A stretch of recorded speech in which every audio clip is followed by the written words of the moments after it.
partir de agora, Linha Direta com a Saúde e Cidadania. Olá, amigos. No ar, Linha Direta com a Saúde e Cidadania. O seu programa, o nosso programa. Sempre aqui pela Unisantos, canal 40 UHF e pela 12 da NET. Nosso programa hoje está sendo gravado nos estúdios da UniBR de São Vicente. Graciosamente cedido pelo professor Alexandre Machado, diretor desta universidade, a quem agradecemos penhoradamente. O nosso programa, como todos os telespectadores têm já o costume de ver, sempre gravado nas instalações do Golf Clube de São Vicente. No entanto, para cumprirmos a meta de 3 programas semanais, fazemos também um programa também em estúdio, que é exatamente isso que nós estamos fazendo aqui na UniBR. O nosso programa hoje vai colocar um tema sempre importante na vida nacional, qual seja a educação. Não há tema mais importante do que a educação. Se fala até, os teóricos, de que não há desenvolvimento de uma nação sem que a educação esteja como primeira opção, a mais importante. Muitos países do mundo, os grandes países desenvolvidos, caminharam por essa linha e hoje são potências mundiais. Lembramos aqui a Coreia, por exemplo, a Coreia do Sul, o próprio Japão, a China agora, estão investindo fortemente na educação e conseguiram mudar o cenário econômico, financeiro e de desenvolvimento dos seus países. O Brasil ainda está, portanto, engatinhando nessa questão. Os próprios meios políticos relutam em encarar este viés do desenvolvimento nacional em cima desse tema. Por isso que o programa, sempre quando pode, coloca a educação como uma das questões a serem discutidas com o público telespectador. Para tal, hoje nós convidamos e agradecemos já de pronto por ter aceito o nosso convite, o professor Marcelo Arias, professor aqui da UniBR, ligado às questões da ciência principalmente, que será o tema principal do nosso programa, e certamente trará grandes informações ao nosso público telespectador. Professor Marcelo, muito obrigado por ter aceito o nosso convite.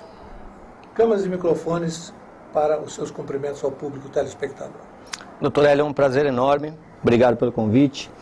É um prazer enorme estar aqui.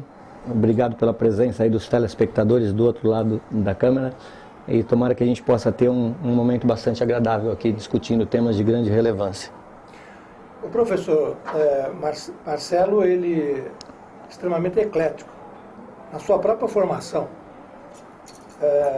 formado em educação física inicialmente, depois para a filosofia e fez o seu doutorado em ciências na Unifesp. Portanto, um professor que, pelas essas frentes de conhecimento, certamente tem desenvolvido um conhecimento extremamente importante na orientação dos seus alunos.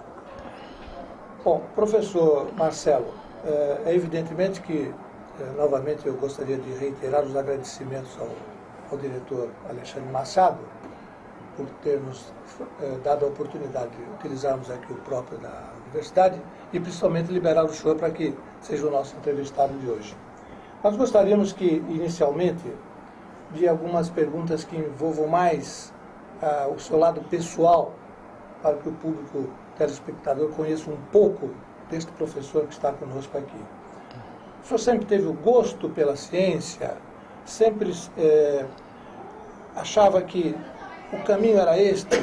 Qual foi, assim, nos primórdios da sua formação, o seu pensamento a respeito da ciência e da educação? Bacana, agradeço a pergunta. Eu lembro de um professor querido que foi orientador de mestrado, que ele falava para mim que eu era um antibiótico de largo espectro. que eu me interessava por muitas coisas, né? E durante muito tempo eu nutri a crença de que se interessar por muitos assuntos poderia me atrapalhar na minha carreira acadêmica. Lá nos meus primórdios eu fui, na realidade, surfista profissional, né? E exatamente por ser surfista profissional que eu optei por fazer educação física. Na educação física acabei me apaixonando muito pelas disciplinas relacionadas à fisiologia, neurobiologia, né? E eu já gostava muito de filosofia. Então, eu fiz a educação física e já comecei a ministrar aulas, me especializei em fisiologia do exercício, daí foi um passo para neurofisiologia, para neurociência, e a neurociência hoje flerta muito com as questões filosóficas, as questões da mente, da consciência. Então, dei continuidade num mestrado em farmacologia, né? Terminei com o doutorado em ciências na Unifesp, mas basicamente o que eu fiz a minha vida inteira foi dar aula, né? Apesar de hoje eu trabalhar também como palestrante, como consultor, eu sou consultor em ética corporativa, trabalho com mediação de conflito, mas fundamentalmente eu acho que eu nasci para ser professor, eu realmente gosto do que eu faço. Eu lembro muito de Aristóteles falando que o ser humano, para ser feliz, ele precisa realizar a sua finalidade, né? E se você realizar aquilo que o universo espera de você, você teria uma vida inútil. Inútil no sentido de ser feliz e a felicidade não serve para nada. Então eu agradeço aos deuses essa minha inutilidade. Eu acho realmente que eu sou um professor inútil na medida que sou feliz. Não faço isso para nada, faço porque gosto. E acho de certa forma que toda essa variedade de formação acabou me concedendo uma visão ampla, né? Principalmente para me ajudar na área que eu trabalho hoje, que é comportamento humano, né? e filosofia. E essa tendência de flertar um pouco com a ciência também é por causa da formação acadêmica, né? Mestrado, doutorado, que todo professor que tem paixão pelo que faz acaba naturalmente seguindo. Então foi mais ou menos essa minha trajetória. Muito bem, já se vê que uma trajetória bastante rica, né? Em emoções, em conhecimento. E isso é muito importante, ao nosso ver. Mas o professor talvez seja, entre as profissões, aquela que mais se destaca, não só pelo aspecto importante da formação de uma nação, mas principalmente porque o professor, de um modo geral, ele é um lutador. Enfrenta as mazelas da nossa vida cotidiana, salários nem sempre correspondentes ao seu valor, mas mesmo assim o professor não se entrega, ele se doa aos seus alunos e naturalmente às suas cátedras. Por isso a gente não cansa de elogiar esta profissão tão importante e que certamente um dia será reconhecido muito mais do que é reconhecido hoje, né? Mas ao falar sobre isso, professor, gostaríamos de colocar uma questão. Toda essa dedicação que obrigatoriamente o senhor coloca no seu trabalho, como fica a família, como fica o seu lado mais pessoal, né? Essa entrega acaba, de uma certa forma, trazendo problemas ou trazendo dificuldades já no âmbito familiar, dos seus relacionamentos humanos? Olha, essa pergunta é uma pergunta que me fazem com bastante constância. E eu vejo por um outro lado, né? Eu acho que a vida de professor, ela é uma vida que ela pode se adequar, e você pode montar a sua agenda com bastante flexibilidade, né? Eu trabalho, por exemplo, aqui na UniBR em algumas manhãs, né? Algumas noites, então eu tenho períodos livres com o meu filho, viajo alguns finais de semana em cursos de pós-graduação, mas fundamentalmente eu acho que é uma profissão que flexibiliza bastante a nossa agenda, né? E uma das coisas que mais me enaltecem na carreira de professor é a possibilidade de viajar para ministrar aula, para ministrar palestras. Eu conheci praticamente o Brasil todo graças à docência, prática de docência, mas nunca, em hipótese alguma, tive minha vida familiar prejudicada, em hipótese alguma. Eu coloco a minha presença com meu filho, por exemplo, é imprescindível, né? E é gostoso porque ele está crescendo como eu cresci, envolto aos livros. Eu acho que o que o meu pai me legou né, deixou para mim de mais precioso foi a biblioteca dele, né? E é bonito hoje eu ver meu filho com 10 aninhos de idade, pegando os livrinhos, dando uma lida, quer ser biólogo marinho, já é surfista, né? Já tem uma série de patrocínios, né? Mas a resposta é não prejudica em absoluto, em absoluto. Eu tenho bastante flexibilidade, apesar de trabalhar bastante também na docência. Já vemos que o professor ele é um semeador de livros, né? É importante isso na própria formação das crianças que vão chegando, esse gosto pela leitura, né? Certamente é isso que o professor quis se referir. Meu pai falava, queres conhecer um homem, peça para adentrar sua biblioteca. Muito bem. Em conversas com o professor diretor, o professor Alexandre, ele nos colocava na sua linha de atuação como dirigente da UniBR, uma questão que nos chamou muita atenção. Ele procura sempre dar a liberdade necessária para que o seu corpo docente possa desenvolver todos os seus trabalhos. O senhor, como professor da casa, sente isso? O senhor, os dirigentes lhe dão essa condição do senhor, naturalmente, fazer todo o seu trabalho? Sim, sinto. Na medida do possível, todos os projetos da UniBR, eles têm sido conduzidos e discutidos criticamente com o corpo docente. Agora, uma coisa é um professor falar e outra coisa é vocês averiguarem isso, né? Eu tenho uma crença e essa crença eu absorvi de um amigo meu que também já foi diretor aqui da UniBR, o Danilo Nunes, e ele fala o seguinte: se você quiser perceber se uma universidade está equilibrada em termos de emocionalidade entre os seus agentes, vá até a sala dos professores, né? Porque se a sala dos professores estiver cheia, repleta, com professores sorrindo e socializando, muito provavelmente eles estão felizes. Hoje a sala dos professores da UniBR é maravilhosa. Amanhã eu não posso falar como será. Eu já participei de algumas outras faculdades e universidades que infelizmente em alguns momentos, em algumas circunstâncias, os professores evitavam adentrar a sala dos professores. Chegava, assinava o ponto e já ia para a sala, né? Mas aqui realmente a gente está vivendo um momento muito precioso, muito gostoso, né? O corpo docente é muito unido e a direção tem nos dado uma ampla liberdade de criar, discutir, né, e patrocinar inovações, principalmente para essa comunidade, né, que é uma comunidade mais carente, a comunidade vicentina, né, e eu acredito que a Faculdade de São Vicente veio trazer aí uma possibilidade de crescimento intelectual, cognitivo. Eu sempre trabalhei em Santos, né, pouco vinha para São Vicente e hoje sou um apaixonado por essa cidade.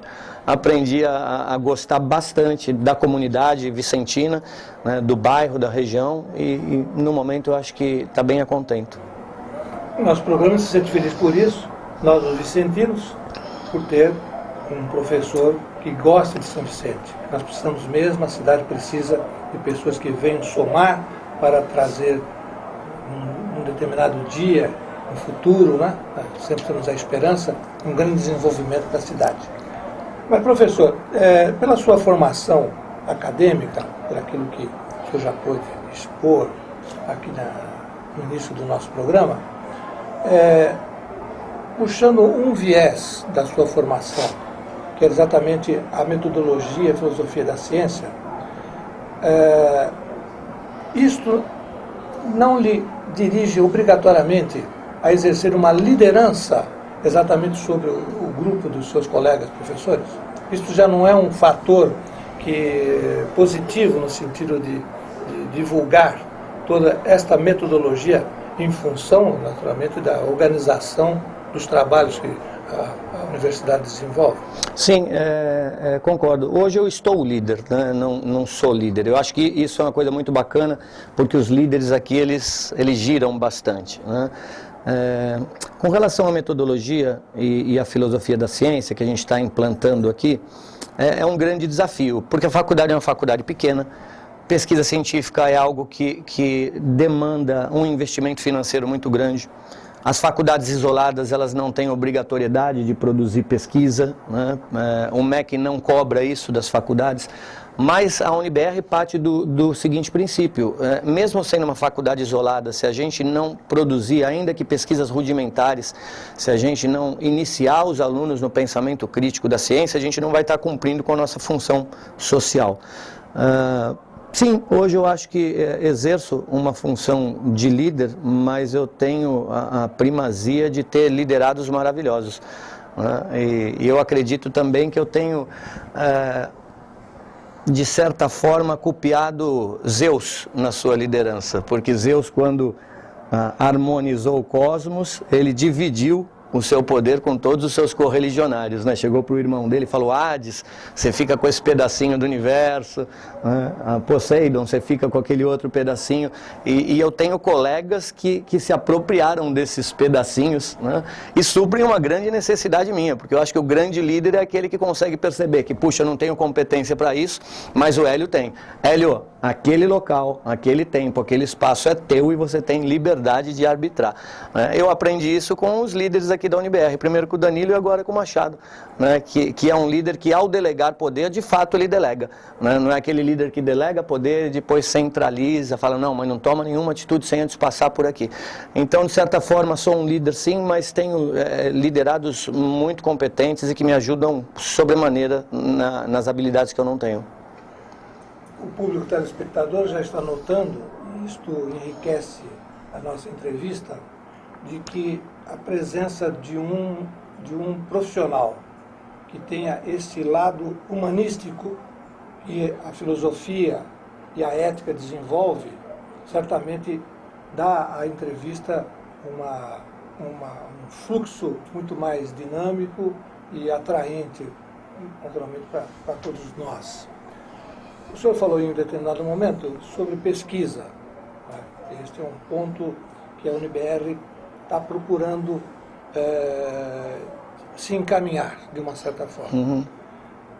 Será, portanto, o tema do nosso próximo bloco, já que vamos para um intervalo. Estamos apresentando Linha Direta com a Saúde e Cidadania.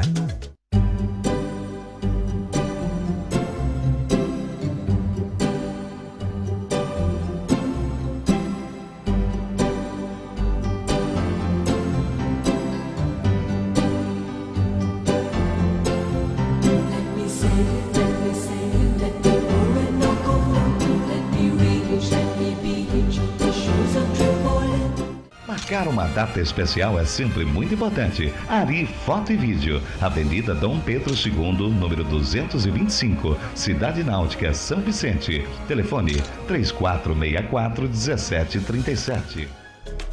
Voltamos a apresentar Linha Direta com a Saúde e Cidadania. Estamos de volta. Programa Linha Direta com a Saúde e Cidadania, aqui pela TV Unisantos, canal 40 UHF, 12 da NET. O nosso programa tem um apoio cultural do Laboratório de Análise Célula Mater, um dos mais prestigiados laboratórios de análise da nossa região e do país, com 4 unidades na Baixada Santista, Santo São Vicente, Cubatão e Praia Grande. Também a Clínica de Fisioterapia Renascer de São Vicente, que também tem nos seus quadros fisioterapeutas que desenvolvem uma academia de esportes dentro da própria clínica. Fica, portanto, a recomendação do programa a todo o nosso público telespectador. Bem, o nosso assunto de hoje é sobre educação, a educação universitária. Está conosco o professor Marcelo Arias, professor aqui da UniBR, local que nós estamos fazendo a gravação nos seus estúdios.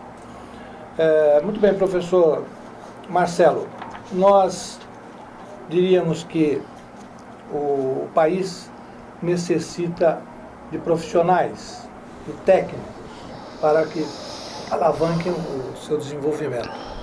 No entanto, para que se formem bem os profissionais e os técnicos para o mercado de trabalho, é necessário que a ciência nunca seja esquecida, pois é ela própria que vai desenvolver os caminhos da formação desses profissionais, como eu havia me referido. Uhum. Portanto, essa iniciativa da UniBR em desenvolver um trabalho exatamente sobre a iniciação científica, nos parece muito salutar.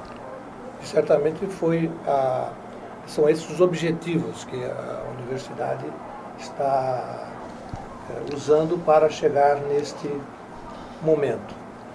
Então eu perguntaria ao senhor sobre este encontro que vai ser realizado agora nos próximos dias, aqui nas instalações da UniBR, para que o público tenha conhecimento disso e como eles poderão interagir com a universidade nesse sentido. Ok, perfeito, doutor Hélio. Bom, eu acho que antes de falar do encontro, é importante falar para os telespectadores que todo e qualquer livro de filosofia acaba nas primeiras páginas versando sobre as formas de saber. A gente tem várias formas de saber, de interpretar e de fruir o mundo. Você pode fruir o mundo através da visão da mitologia, de todas as civilizações, através da religião. Religião é importante para muitas pessoas, através da arte, através da própria filosofia, onde a gente aprende uma argumentação mais lógica, através do senso comum, das rodas de batucada, dos papos, né, que não necessariamente precisam ser referenciados com grandes pensadores, mas a gente tem também a forma de saber, que é a forma de saber científica, né? E existe um autor que eu gosto muito, que é o Carl Sagan, que antes de morrer ele afirmava que a gente criou uma quantidade enorme de tecnologia, uma quantidade enorme de coisas que nos ajudam a viver melhor e com mais qualidade, mas que a grande maioria da população desconhece o que é ciência. Desconhece sua metodologia, desconhece como os grandes pensadores desenvolvem as suas hipóteses. E cada vez mais eu tenho me preocupado com o afastamento das faculdades, dos centros universitários e das universidades do pensamento científico. Eu fico realmente bastante impressionado ao perceber que existem alunos universitários que saem acreditando que astrologia é ciência, né? Que espiritismo é ciência, né? Nada contra astrologia, nada contra espiritismo, mas existe um problema muito grande, já nos dizia um filósofo chamado Gilbert Ryle, quando você mistura categorias. Para a religião, assuntos da religião; para a ciência, assuntos de ciência, né? Então, temos uma dificuldade muito grande de produzir conhecimento pautado no conhecimento científico, porque fazer ciência é caro, né? Fazer ciência envolve recursos financeiros que muitas vezes uma faculdade particular como essa não dispõe. Mas isso, o fato de não produzirmos ciência de alta qualidade, não justifica que possamos prescindir de um ensino científico, né? Porque no fim das contas a ciência nos ajuda a pensar com um pouco mais de criticidade, ajuda a separar, né, o joio do trigo, a identificar o que é científico, o que tem fundamentação teórica sólida da pseudociência, né? E eu acho que iniciações científicas como essa que nós estamos patrocinando aqui, elas podem ajudar a formar cidadãos que não cientistas ou produtores de conhecimento, pelo menos que saibam na internet buscar informações de mais qualidade. Fala-se muito de era da informação, que a internet tem informação disponível para todo mundo, mas e a qualidade da informação, né? Então, esse evento em particular, que vai acontecer no sábado e domingo agora, dia 30 e 31, é o primeiro encontro de iniciação científica aqui de São Vicente, da Faculdade de São Vicente, e que é a cerejinha no bolo que a gente está colocando, que a gente vem, na realidade, fazendo esse bolo há 1 ano e meio. Porque há 1 ano e meio atrás a gente começou a pensar em desenvolver uma cultura de iniciação científica aqui. Então você que está nos vendo, caro telespectador, ainda existem vagas de algumas palestras bastante interessantes. Você pode fazer inscrição no site da UniBR, a inscrição é gratuita, a gente pede só uma colaboração de 1 quilo de alimento não perecível para a Secretaria de Ação Comunitária aqui de São Vicente e venha participar. Existem palestras extremamente interessantes, como o que é ciência e os desafios éticos, ciência do consumo, ciência da religião, né? E isso não é uma mistura de categorias, como diria Gilbert Ryle. Existem cientistas que investigam como que os seres humanos se socializam no campo religioso. Existem pessoas que estudam os movimentos religiosos com um caráter mais científico. A gente vai ter uma professora, doutora, chamada Mônica Ayub, versando sobre filosofia da mente, neurobiologia, neurociência, né? E, acima de tudo, as nossas alunas e os nossos alunos de iniciação científica apresentando seus projetos, ainda que embrionários, são projetos honestos, eles estão indo a campo, levantar dados nas mais diversas áreas. Então vai ser um prazer, né, que você possa participar com a gente. Eu fico analisando sobre essas questões que o senhor estava discorrendo e me vem à mente as limitações que às vezes as sociedades impõem aos cérebros pensantes, não é? Por exemplo, o obscurantismo da Idade Média, mesmo assim com todo aquele rigor da repressão, formou grandes cérebros, grandes pensadores, grandes inventores, grandes cientistas.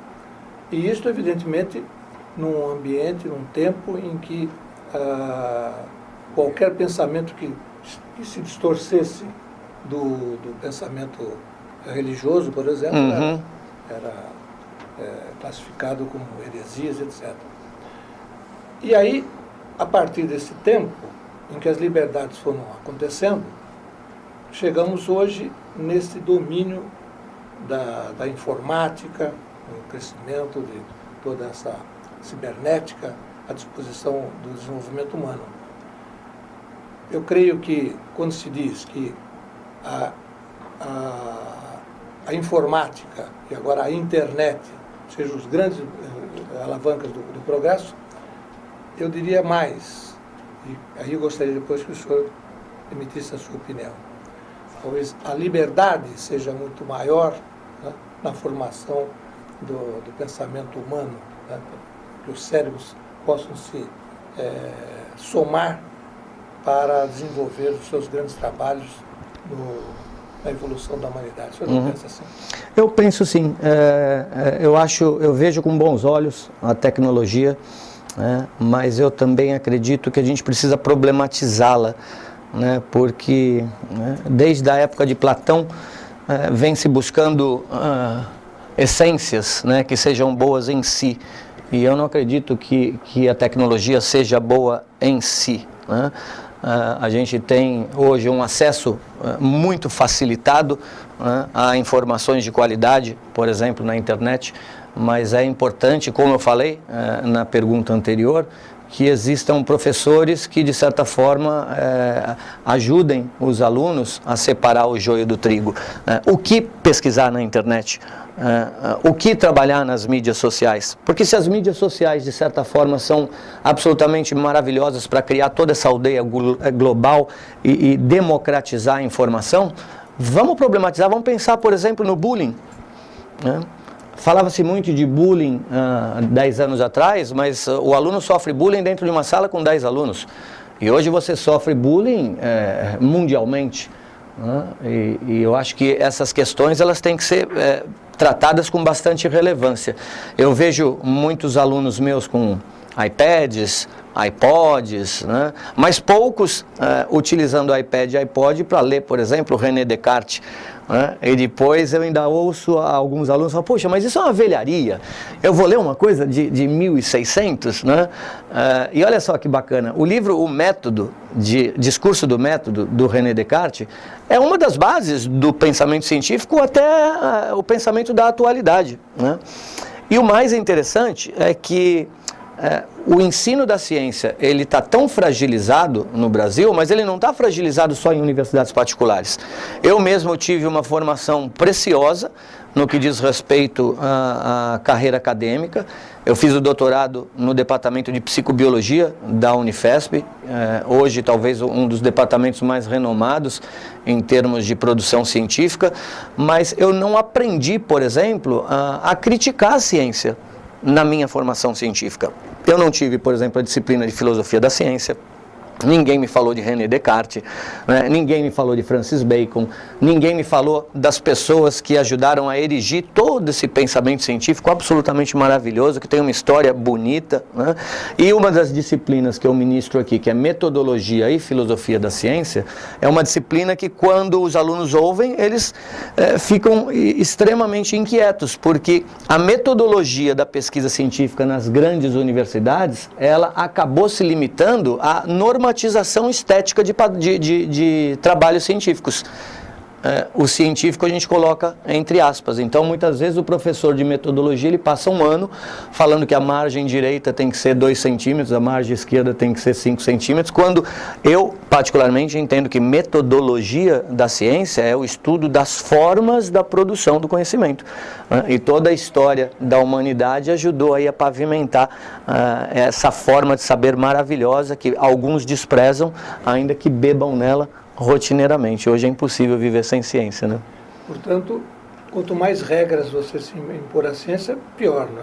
Você tem que ter uma liberdade, lógico, dentro dos parâmetros aceitáveis, para que a coisa se desenvolva. Sim, exatamente, porque regras e dogmas fazem parte de outros campos do saber.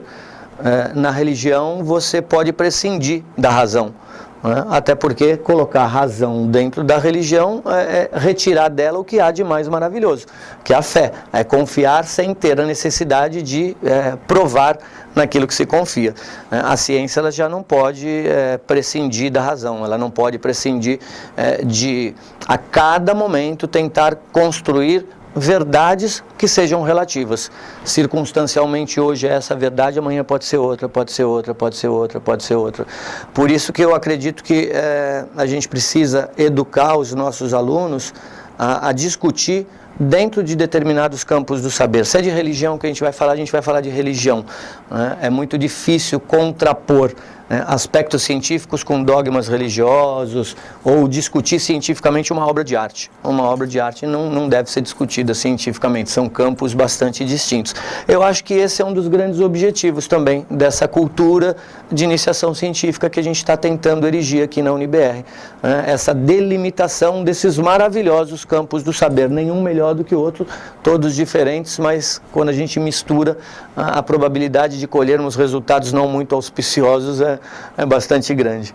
Portanto, todas essas ideias vão, de uma certa forma, cair dentro exatamente dos objetivos do primeiro encontro de iniciação científica. Né? Exatamente. Para que se dê asas à imaginação sempre criadora do homem, né? Isso. E nós possamos, então, garimpar entre todos os seus alunos aqueles que pensam como o senhor e que possam trazer desenvolvimento do conhecimento. Isso, exatamente, porque eu arriscaria dizer que 95% dos alunos que hoje procuram uma faculdade procuram habilidades para conseguir uma entrada boa no mercado de trabalho.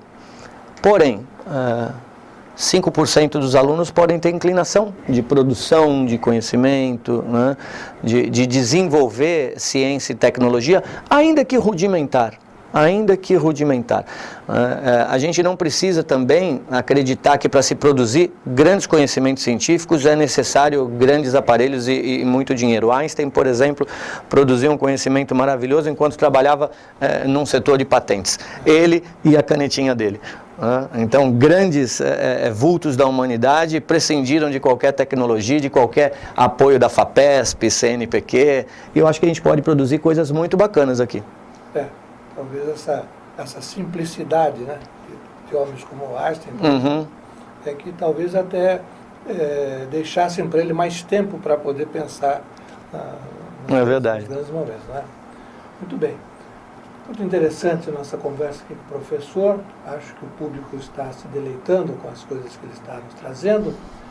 Mas nós vamos agora fazer um intervalo para voltarmos num outro tema, o último bloco do nosso programa, para falar de coisas mais específicas dentro do conhecimento, da experiência do professor. Estamos apresentando Linha Direta, com a saúde e cidadania.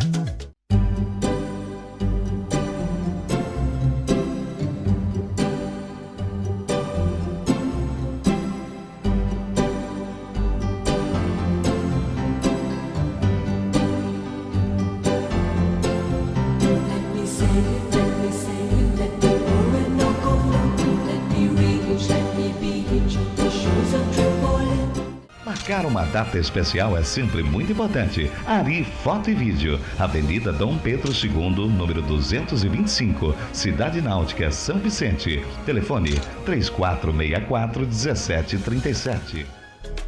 Voltamos a apresentar Linha Direta com a Saúde e Cidadania.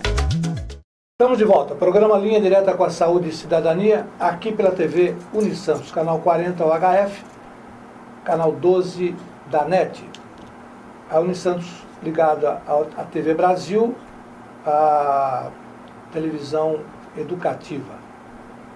Para tal, estamos falando hoje sobre educação, tendo como nosso entrevistado o professor Marcelo Arias, aqui da UniBR, Universidade de São Vicente. Mas, professor Marcelo, nós gostaríamos de encaminhar umas questões para as suas divagações ao público telespectador, de nos remontarmos um pouquinho à educação inicial. Né? Se sabe que o Brasil, em nenhum tempo da sua história, deu à educação toda a ênfase que deveria dar. Estão aí as questões ligadas ainda ao analfabetismo no país, né? Temos uma quantidade enorme de pessoas ainda nas trevas do analfabetismo. E a própria formação do jovem, tanto a criança no ensino fundamental, ensino médio, não dá a ele todo aquele conhecimento que seria necessário. Desde 2005, o governo federal estabeleceu uma avaliação para o ensino fundamental e médio, o IDEB, né? o Índice de Desenvolvimento da Educação Brasileira. O que se nota ali, desde 2005, são avaliações bianuais, de que nunca se atinge as metas preconizadas pelo Ministério da Educação. E mais um dado importante, a escola privada tem os melhores resultados, quase que o dobro da escola pública. Quando isto, nos países mais desenvolvidos, é exatamente o contrário, nós temos um ensino público de alta qualidade. Então, baseado nessas primeiras observações que estou fazendo, eu gostaria que o senhor nos desse um resumo do seu pensamento a respeito daquele aluno que chegou ao senhor como aluno da universidade, no que diz respeito à sua formação anterior.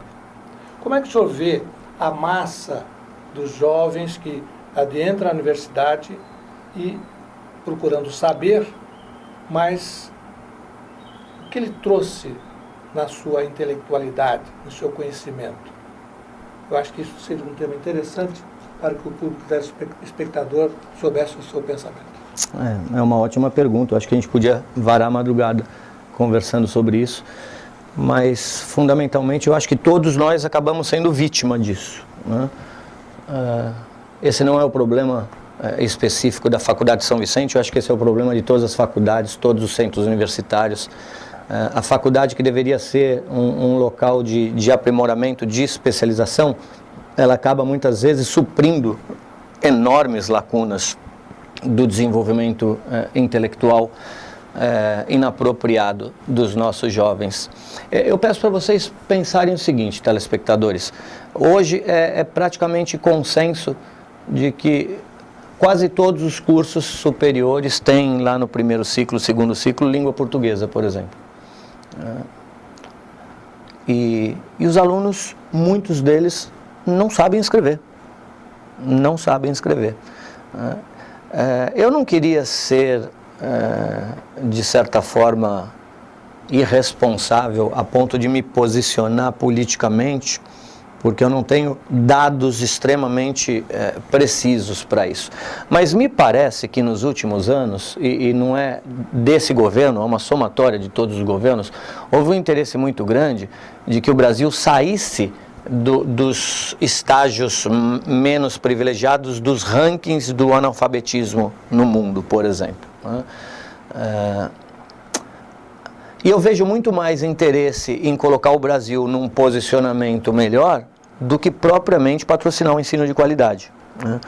Acho que a esmagadora maioria dos problemas que a gente tem hoje de violência, de distribuição de renda, vem por uma carência daquilo que é mais básico, que é o ensino fundamental, que é onde a criança está em desenvolvimento, o cérebro está em desenvolvimento, e os nossos alunos universitários, eles acabam sendo vítima, e os professores universitários acabam também tendo que fazer o que os professores do ensino fundamental, do ensino médio não puderam fazer, até porque tem um salário de fome, né?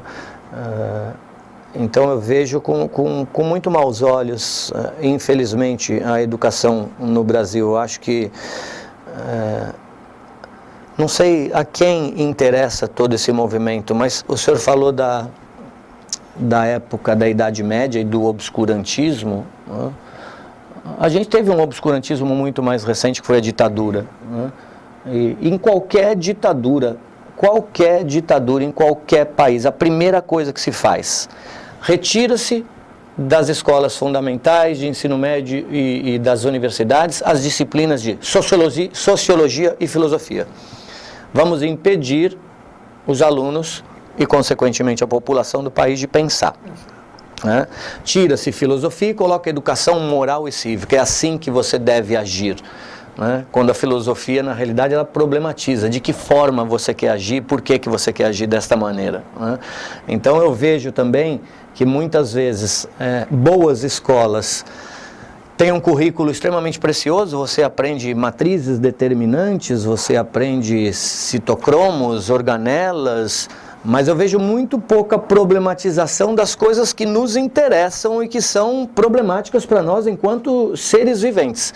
A gente não tem aula sobre inveja, a gente não tem aula sobre cobiça, a gente não tem aula sobre ciúme, a gente não tem aula sobre amor, né? A gente não tem aula na universidade e em nenhuma escola daquilo que é mais precioso para que a gente possa se relacionar, para que a gente esteja preparado para fazer isso que a gente está fazendo hoje, discutir, conversar, né? A gente está vivendo hoje um mundo pautado na autoajuda, onde Paulo Coelho virou literatura, nada contra, já até li. O problema é só ler Paulo Coelho a vida inteira, né? O problema é ficar só nas literaturas superficiais.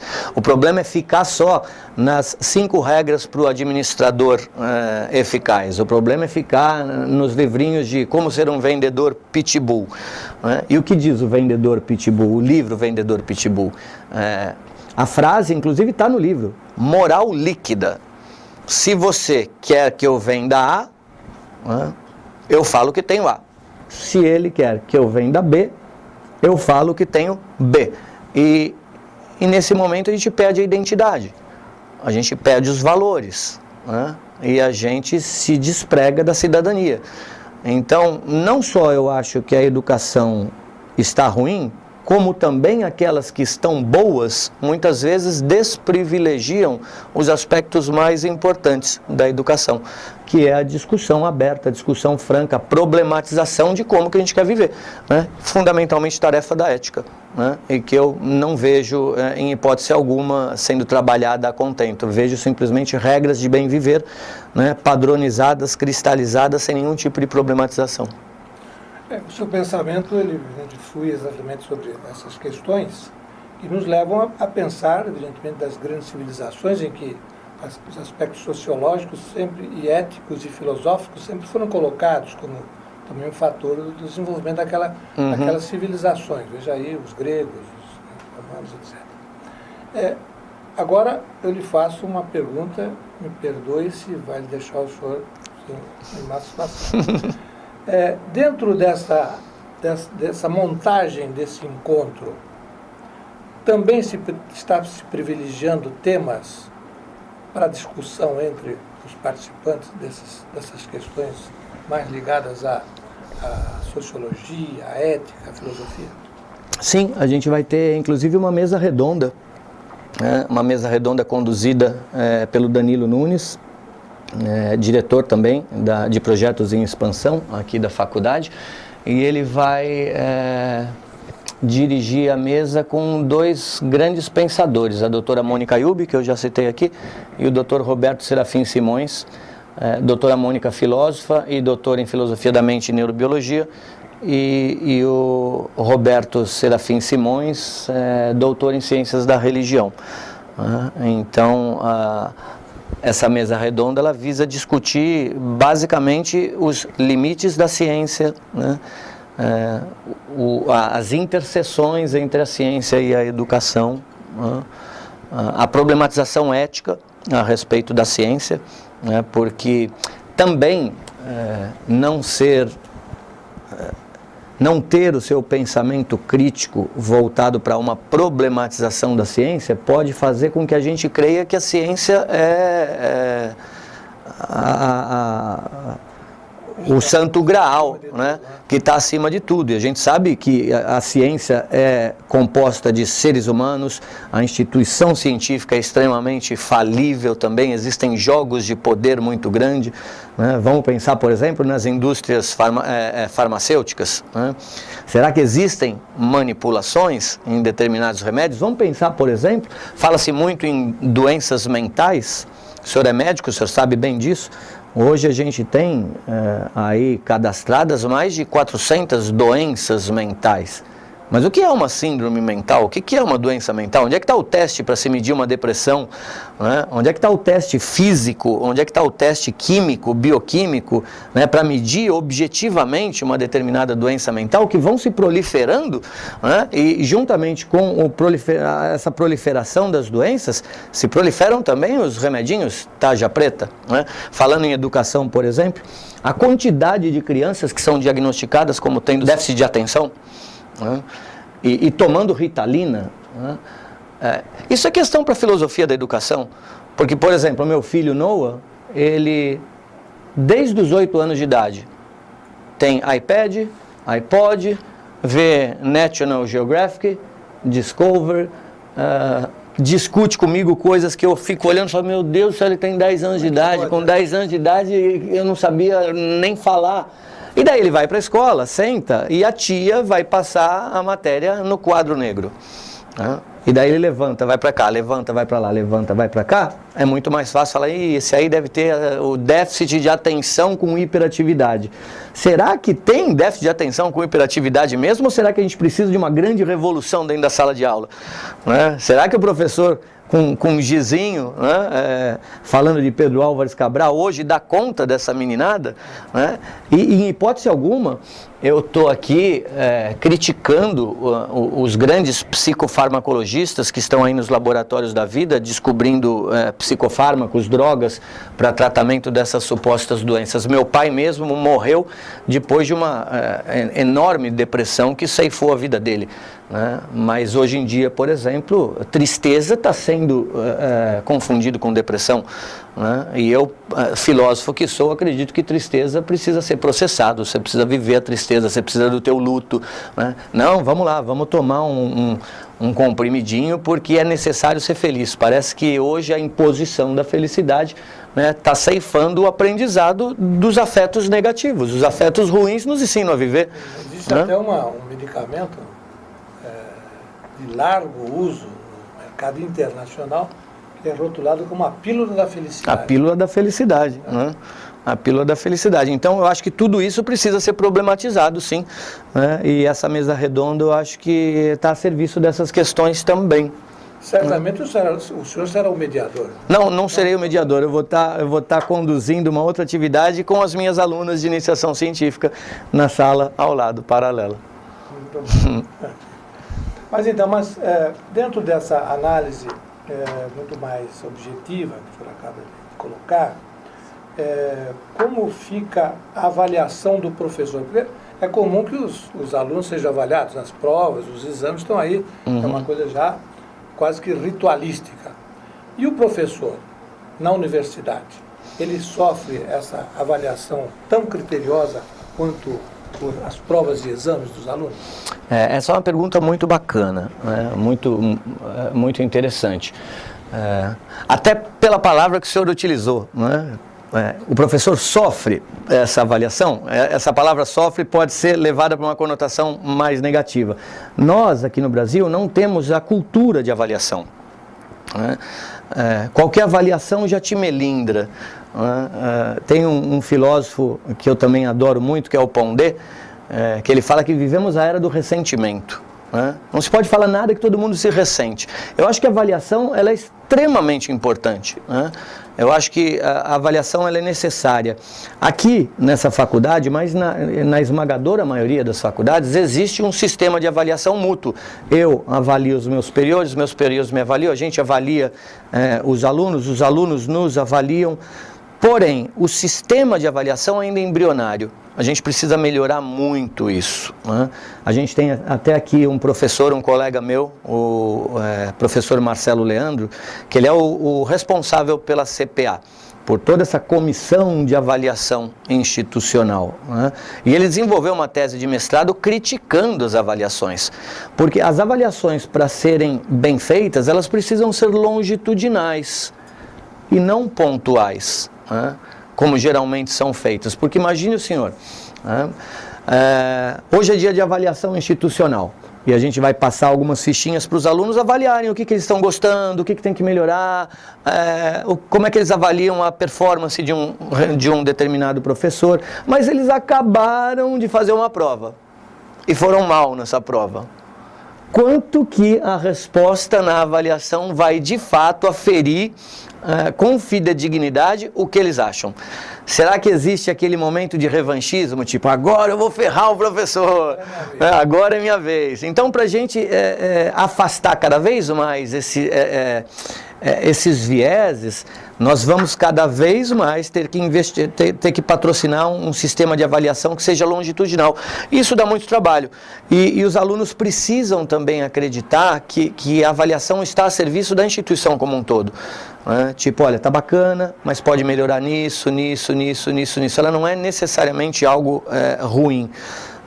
E, de certa forma também, como professor de uma universidade particular, mas tendo experiência em universidades públicas, uma outra coisa que me incomoda é que não dá para tapar o sol com a peneira. Muitas universidades particulares mantêm no seu quadro docente só professores bem avaliados. É um dos critérios de manutenção ou não do professor dentro das instituições. Então eu fico me perguntando até que ponto um professor, para ser bem avaliado, vai cumprir a sua função mesmo de professor. Porque eu posso me transformar talvez no professor bonzinho, no amigo da turma, é nóis, e daí no finalzinho vou ser bem avaliado. Mas será que eu estou cumprindo realmente com a minha função? Bom, e esse assunto é um assunto que eu acho tão nevrálgico, tão importante, que eu até convido vocês a pensar na possibilidade de um outro programa, agora com o Marcelo Leandro, que é o especialista aqui em avaliação, e que está pensando de forma mais crítica o processo de avaliação nas universidades. Acho que é tema para um programa inteiro. Com certeza nós aceitamos sim essa sua sugestão, e o programa com certeza precisa de temas tão importantes como o senhor está trazendo aqui. Mas, professor, existe um outro tema que se refere ao currículo. Falamos dos alunos, falamos dos professores, mas os currículos, muitas das vezes, eles não estão ajustados a toda essa problemática que o senhor colocou. Às vezes, um currículo mal direcionado, mal colocado, às vezes atrapalha o próprio ensino. O senhor não pensa assim? Eu penso assim, mas antes que eu pensasse assim, existiam pensadores que já pensavam assim antes de mim, Pierre Bourdieu, um grande sociólogo francês, já deixou claro com suas pesquisas na área de ciências sociais que todo e qualquer currículo está atrelado a questões puramente ideológicas. Muda-se os detentores do poder, mudam-se os discursos e as defesas para os referidos currículos, quer sejam de ensino fundamental, quer seja do ensino universitário. Então essa é uma discussão também que vai longa, que poderia merecer aí inclusive outros programas e com pessoas muito mais competentes para discutir isso do que eu. mas com certeza os currículos estão atrelados a questões ideológicas. E quem sofre muito são os mantenedores de faculdades e universidades, que muda-se o governo, muda-se o partido, a gente tem que readequar o currículo, readequar as grades. Isso é bastante trabalhoso para nós, mas eu acho que faz parte do ser humano, faz parte da natureza humana, não adianta tapar o sol com a peneira. Participamos de jogos de poder, participamos de campos específicos sociais, buscamos sempre troféus simbólicos e eu acho natural, é um mal necessário. Eu acho que é um tipo de dilema que a gente nunca vai conseguir escapar. Muito bem. Bem, o nosso programa está entrevistando o professor Marcelo Arias, filósofo e educador aqui da UniBR de São Vicente. Bem, professor, nós gostaríamos de reservar esses últimos momentos do nosso programa para que o senhor colocasse um pensamento seu mais cristalizado em cima de coisas que eu já senti que o senhor gosta, que é exatamente essa orientação na formação mais filosófica, não é? Menos científica, mas mais ligada ao ser humano. Me parece que é isso. Então, nós gostaríamos, o público gostaria de ouvir e ver o senhor falando sobre isso. Legal. Uma coisa que me encanta muito dentro da filosofia é a filosofia da linguagem, que investiga esse vasto oceano que a gente está nadando desde quando a gente começou a proferir as primeiras palavras, né? E é importante notar que muitas das coisas que nós falamos, muitas vezes não pensamos profundamente o significado. Então eu faço aí uma provocação para vocês, pegando, por exemplo, uma palavra, amor, né? Imagine você aí que está me vendo do outro lado, que chega para o seu marido e fala, você não me ama mais, né? O que é amor? Vamos tentar definir amor. E da mesma forma que a gente pode tentar definir amor, a gente pode tentar definir justiça, ciúme, compaixão, comiseração. Amor para Platão era desejo. Você só ama aquilo que você não tem. Amor para Aristóteles era amizade. Você ama aquilo que te faz bem.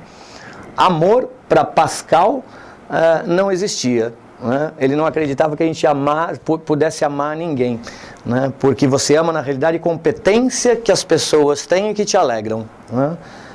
Amor para Kant seria a moral prática. Se você não ama, você tem que fingir que ama. Se não ama, seja pelo menos generoso. Amor para Cristo é aquela ação de abdicar da própria potência de agir com vistas a que o outro, que o objeto amado, seja mais feliz. Amor para Schopenhauer nada mais é do que um subterfúgio da natureza com intenção de aproximar dois seres que não se toleram com vistas à cópula e à manutenção da espécie. Ou seja, quando você fala, meu marido não me ama, meu filho não me ama, de qual amor você está carente? Porque talvez você esteja carente do amor platônico e ele te ama à maneira aristotélica, você esteja carente de um amor cristão e ele te ama à outra maneira. Então, é o que eu tinha para deixar para vocês, acho que de mais precioso, que é essa análise linguística, que a filosofia faz muito bem, né? Essa problematização. Afinal de contas, sabemos do que falamos, e eu acho que essa é uma das funções mais importantes da universidade e que a gente não pode prescindir de forma alguma. Muito bem, professor, nós ficamos absolutamente honrados com a sua presença em nosso estúdio, de ter nos dado a oportunidade de conversar com temas tão abrangentes, mas de qualquer maneira tão importantes na formação de todos nós. Enfim, o telespectador certamente ficou encantado com as suas colocações. Mas o nosso programa está se encerrando e nós queremos deixar um agradecimento ao professor Alexandre Machado, diretor da UniBR, por nos ter dado a oportunidade de fazermos uma entrevista tão importante. Muito obrigado. Muito obrigado, doutor Hélio. Obrigado. Um grande abraço a todos, prometendo voltar no próximo programa. Aqui sempre pela TV Unisantos, canal 40 HF, canal 12 da NET. Um grande abraço a todos.